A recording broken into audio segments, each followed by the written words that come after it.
Elai muna kan thom se phazong zong te ama sain ZPM hingin chibai kabuk cheu ni hey in than kan ma chona ngai le ta in thang ram kan nia kan in thang chu deu chu ni ba ya nakina local council in thana ngai lenga anua IMC ani lenga chunga chuan kanon camping le thin do na ami pui te po helaya kan ron relation ani pon min lo se thiam sam turin ngen du cheu ni hey lok sabain khan kan ma chon le do na ka le zir tom ni ichin se tlang ila thain ka sia ka le zir tom ni a hian ni som pakwa Mizoram kan in thang do na kan ayo nei chun khulaya del tlanga Lok Sabha kan ayo ding tur om chun kan than hun ani chumi huna chuan kan chan vo len chuak theu turin tun huna kan thom sia zong te vo thak theu turin karon ngen ma sa cheu ni kum sa ne le som pakwa Lok Sabha in than kan ma chana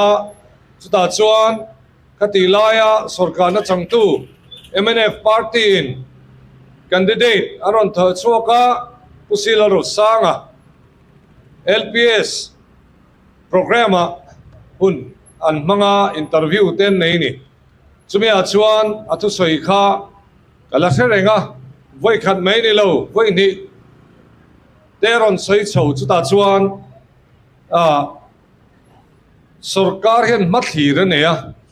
bat sopa ne ya nasatakin ma la boka chung ta chu ama thlir trom pui thei tu tur MP nei atul thu aron sai ni chuta chuan ten khati lai kan chief minister pon campaign na sang mun sang sarkar ina candidate da chop chu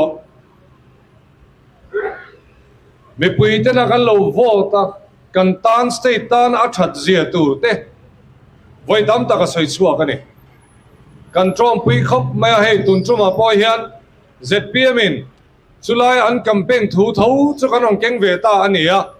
ngai dan an so son em lo turanga ila ZPM ina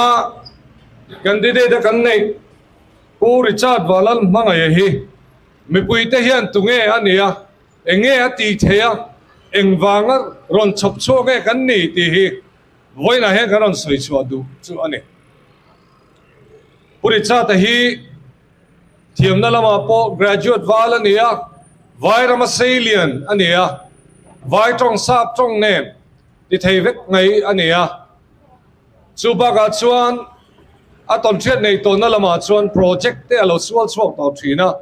sarkar lampanga na te lo thok to in sarkar kalphung te po asia ani steng chuan ton siat sang aneya ZPM party chon ngun takena ngai tua tunge kan ayo in khulaya khon ding theyang eng bi nge kan mamo thalai le zual kan mamo ni kan tia kan du dan dik taka le chop ngai ni lawa au chuak thei tur sap changa an biak po hindi an biak po enga a tia le chop sak ngai lo mi sing kan de ngai kan tia chu ba ga ton chiat nei mi sing kan de ngai ni kan ti poka kan thira mi chi thang kan ne na e puri cha ta hi a thado ne ZPM chuan sarkar na kan changa kan tho puya khulaya kan project te po lo boy pui thei turin a tha nge tin kan chop chuaka kan on candidate ani ti kha ama saing ka soi du ani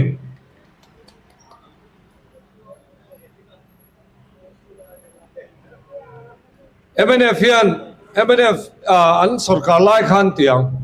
thil dam taka naw puya ni china ka suyang khan party sarkar lai nge mai party na an chop cho hi a tha bere an tian naw cho pui to a chu ke ni kan trom puya tu na he ka naw cho pui ani sang ni le som pakwa kan an thang ta chenga pusilo ro sang kan ayo in Lok Sabha parliament ta an ding ta chuta chuan vote thak ngai hial khapin citizenship amendment bill kan nei ta chu bill a chuan mi puite chuan zoram mi puiten ngai dan kan ne a he thili chu pass ni su se kan tia ani nge point in khan main ado dal tur zia thurte adu lo zia te voi tam takalo ta lang to kan chief minister masa po khan khulaya chief minister ho kal khom zinga po ado dal na sat zia thute asoi ani amaro chu asase hunan thleng chia vo thla ka hun chia enge lo thleng ta pusiro sang hi pachatak chu ni sarkar ha po na sang tak thoka pension ania pathian thu lama po mitam takina khatilama an hriat ani milar takani amaro chu vote thla kan ngai ta chia zoram mi puitena kan dumia lo citizenship amendment bill chu BJP tenen an tho ho awangte an ngam lo awangte an tho ho awangte le MNF party ina he thili pass acha an ti awangin se tak chungin lom thu sei chung sin a pass puita ni kha thila wang khan mi puite kan ril ru na tuna hian a thu soi te sap trong nal taka anti tral te po kha kan benga hian ala ri ni thengil har kan ti mi puite hian khatenga bum non le kha kan du to lo mi puite hian kan du da ni tlang to sela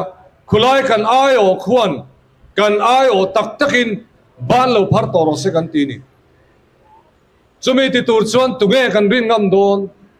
tu te party hinge kan rin le don ti hi kan ngai tu ngai MNF party chuan uvena a pachatak mai pa huai san tak mai aron sok chok tarup maya aro pui khop mai a huai sen ani amaro chu omna party thua kal thin sim policy kenina a thalowe kan ti po soimoi chang khan khulaya kan aya ole chuan kan ngai ti thalo ni nakira UCC te ron lakal don uniform civil code chungchang te pon soi chuak le keni helaya Christian te ta na fellow pal thei thil te po parliament a soi ho wala niang chung huna chuan zoram mi puite ngai dan nge tu te party ngai dan nge lal zo kang mania aba nge na soi chiang BJP kan som don anti khulaya NDA kan obangai antia khulaya ban pharangai huna keini ta na thalwa po ngui hoi chung he na ban pharangai anti ka law kok mai BJP du dananga khulaya a fellowe he chu thalwe tia zoram mi puite kan kun tlok chung po lom tu soi chunga pass pi angai hun a thengang ti kan lau khom mai bumin kanom to kan ngai thalo zo to a missing ate chu mi chatak tak an on ding ani party dang candidate te mi chatak tak ve kan ni kan thluk lo ten ni amaro chu an zom pui te na an thil ti to da na tong hian kan ngai thalowa chu wang chon ZPM chuan kan candidate puri cha ta hi mi pui te ai o ading sarkar nge mai mi puite du dana ka phar thei tu ra kan sok chu hi mi lo thiat sakru tin kan ngen chu ani sei tur tam ta ka omo me khulai au chu mai a parliament a hoisen ta ka an au te an rik bor te po ngai veang amaro chu parliament au thei hun khu atam lo ani MNF gay na an candidate nei po aw chua kan an soi chua le chon tu rehi thumal tamani lo chu aya poimo zo ka chu khulaya sarkar ina ma chopa nei te project nei me kalpui dan tur te bo zui te angaya khulaya MP ten sarkar ayo man lak dan kha poi motan minister te official te tan Delhi a azin reng theilo tin minister te du duina mu theilo MP te tan son thilalo ol sambi ka mu te lo ol sambi ka chumi chorem changa kan la ka ngai thin chumi huna chuan sarkar ina mat chop anei te kha kuda soyelo ngai nga zui ngai nga Myanmar nena kanin rina chung chang te state sarkar ina party dang chevelo tura kan du thil te po mang Manipur kan unau te nan ton na chung chang apa malak te ngai nga sarkarin mala ka tum dan te po central azuk khilfia deu te man mo ta ka soi te po ngai chumi huna kan ayo ding tur chu kan lok sabha MP te rajya sabha MP ten ni chumi huna chen tinge ni don lelam pang hoi tlat chungin kan ta nan din chuan har sana tam ta kan tok don ani sarkar na changtuina an aw hla te omani keini nge po hian aw hla chi sang sang kan nei tuna po pulal duama ovin pulal duama siam na nuaya sarkar na kan an changa ma kan la project sang sang kan boi puya thum lek chungin til chi sang sang Delhi ate kan the thla kan soi ho na po tel velo manifesto kan siam lai po ale lampang atang tra lakhan khulaya min zui sakangai dona thilin kal kim lo thil fel lo thil ji kluak lo aw mang ti kal hlawani mi fel tak su niang amaro chu ZPM te na kan soi tam kalphung thar mipui sarkar kan ti te in to del kan ti te enge niang sem policy kan du ve lo we kan ti te kha soi ve turin khulaya soi tur khan midang an din ve chon an danga ok palang ti kan lawani sem policy hi top toro se ke ni chuan asangha ni lovin alen den na tur kha alen ai pengu ti kan lo au to laya sem hi a thaye ti tral tu te party dang candidate ho te hian khulaya kan ayo an din chuan in to del soyani huna te bana kai soyani huna te kalphung thar chu hei hiani tia soi huna khan soi ve turang shelawanga khulaya khawan kan mi le sa te tam tak le helaya mi zo mi puite kan hoi hai me ang ti lomani chuwang chuan mi puite hian ngun takin vote kan thak dona tunge kan ayo in dingang tunge tuna sarkar tura kan du nge sarkar mek ZPM te an du dan khulai zukaw chok thei tur mi puite tan aw chok thei turi tunge niang tin vote kan thak dona khol ma kan din nu na khan ngai to na fi mi phang hu tin ka ngen du cheu ni tuna hian Delhi sarkar le an governor te hin boy maya asan chu sarkar le governor te in kha partisan an nia partisan chantlat mai an nia keini na ayo kan nei ve chun party dang state dang he chon MP ten nga lu tuka opposition enge mo zalo ma se dang khan nga keini ve tu chon aw tu ra kha pakhat ba kan nei lo lok suba chuda chuan state sarkar in he kan duani kan ti po le lam pangina toyamoni na akan party du dan cho he lom tia sarkar du dan po de lo party mal apakhatina adu dan nga outlet mai kha chuan har sana tam tak athenang ti kan lau khop mai chung te ngai tu chung chon vote tha kong utin kan ngen du cheu ni parliament thil soi thiam te ngaya soi chu thiam hey ke ni kan na thona lama commerce lam zirti tu kan nia sumdong te sumdon dan tur te kan zirti ra khoi khoi mo training te kan pe sumdong nei te po an dor te kan en kol pui hial ani thena chuan tin mani ke din tum entrepreneurs te kan lo kai suai ve to kan lo boi pui ve to ton che chang chang kan ne a hian apoi mo ber te singa mi communication ani thil soi chua dan thil kan tum thil ti kan tum kal kan tum dan ma chop kan ne te soi chu thiam tan hian khovel hi eng bi kani an ma kha eng bi kani Mizoram te kan malam kan tien don chuan khulai muna asoi chuak thiam kan ne ngai MP te chu English thiam po ngai vak lo Hindi thiam po ngai vak lo kan ma mi te po khang tho khan ni English in an tong thei soi soya Lok Sabha Rajya Sabha MP kan ne lom te po kan ti mai thai English chau te a thiam chona to ka lom kan ti mai thei tu nai ro chona tok to lo ni ti soi Bhairam Ganjuk Zina Minister te an kalhoma Central Minister ten vai tonga anlo biak tlat chon boi thak takani chung huna chuan enga tia atong let tu khan an soi zel te lo soi chong ten tin mo ti chop ngai lo MP kan ne hun to ni chumi huna chuan minister te pon mitzale zualang BJP sarkar na noya minister central minister te kwan elaya Mizoram ange po thun on soin vai chongin tam takin an soyani office kan dor pon vai chongin min bemai boi thak takani chumi huna chon atang kai tur chu tunge parliament na chong chu mai ni lovin office dor han ni huna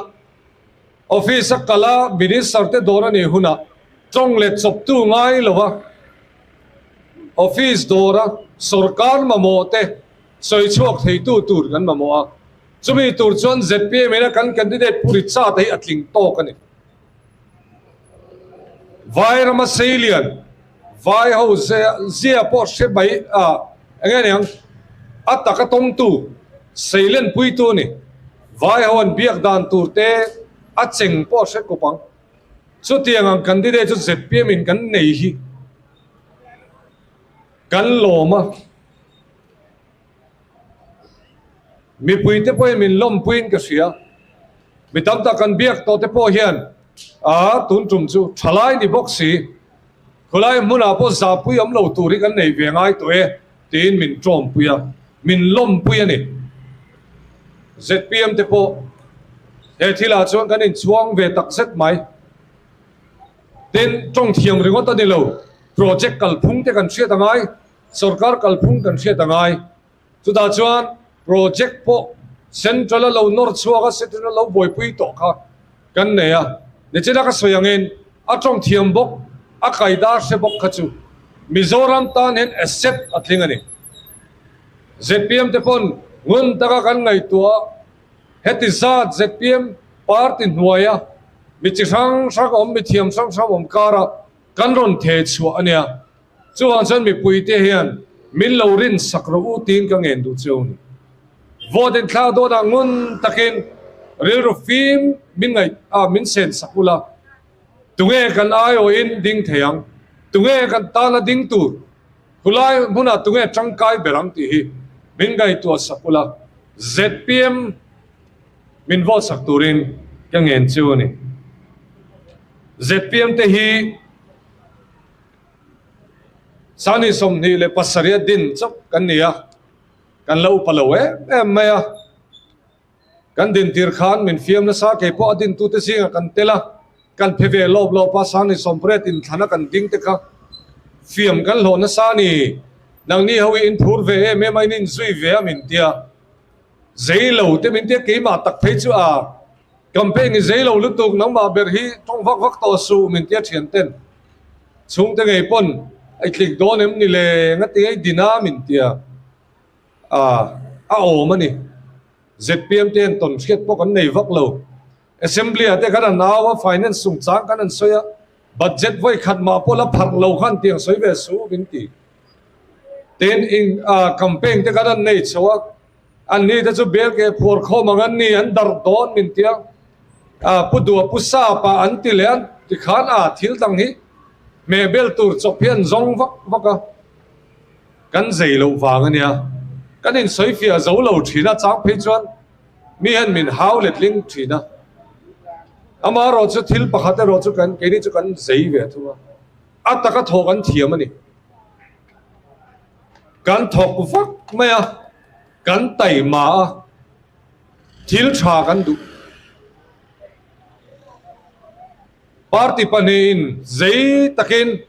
Mizoram Miloen Kolto State kan ni chain kum som li don ani to tu ni kan la thleng thei chawa state dang kan otani ranking alo chua ka zirna ni sela kong ni sela power ni sela state dang otin kan noma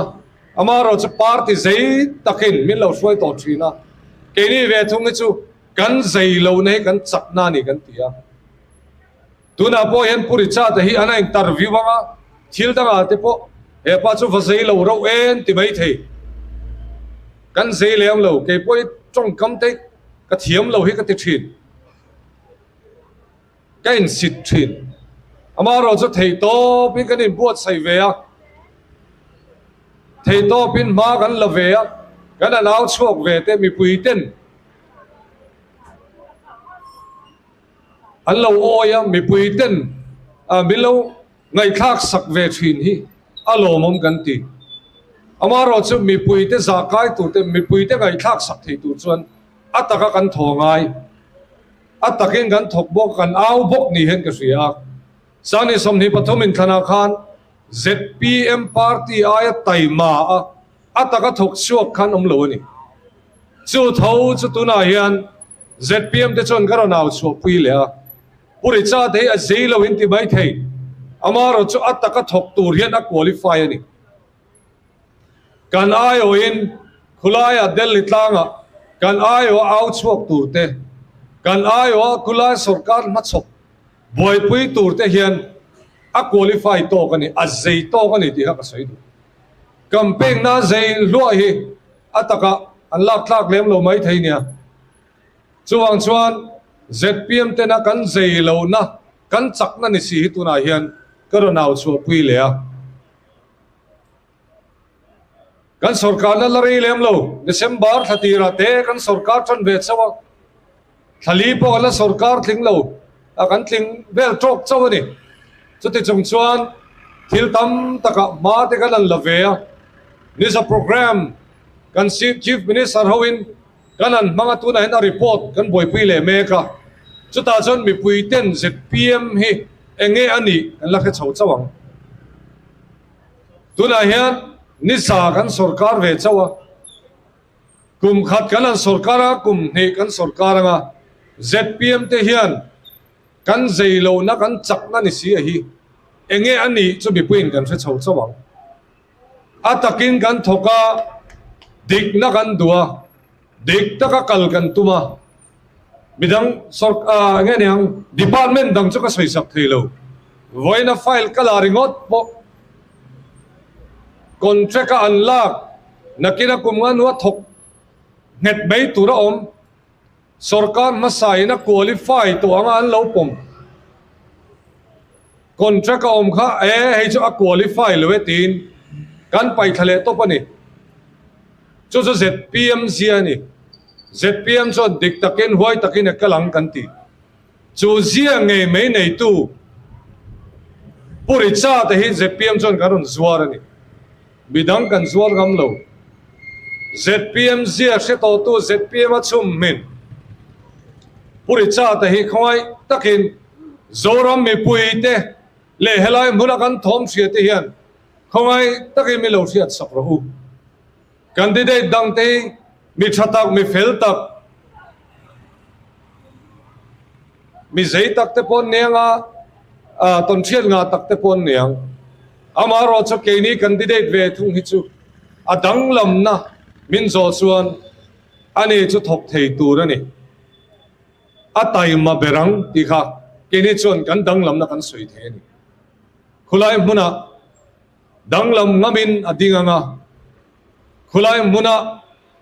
an zona te po le chop ngai lovin a chang thei nga langa khulai muna project enga ba soi ni pon keu chop ngai lovin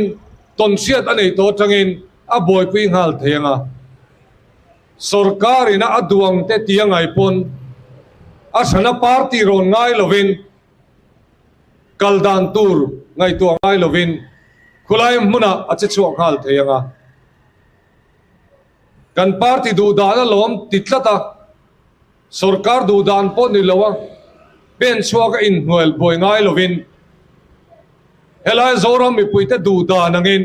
khulai muna vote thak ngai ni pon vote thak don ani ti kha zoram mi puite ka sin du ni chu tiang mi hring chu ka ran zuara chu tiang mi hring chu min rin ngam sakro u kalphum tharin kan kal zel don taima na nen kan kal don rin nom na nen kan kal don chu mi chom nung thei tur chuan uri cha ta hi khongai takin ka le zir tom nia vote in thla khuna mi lo thiat sakram from don dia tin voina kan thu lo se pha zong zong te ka nge na chu lo me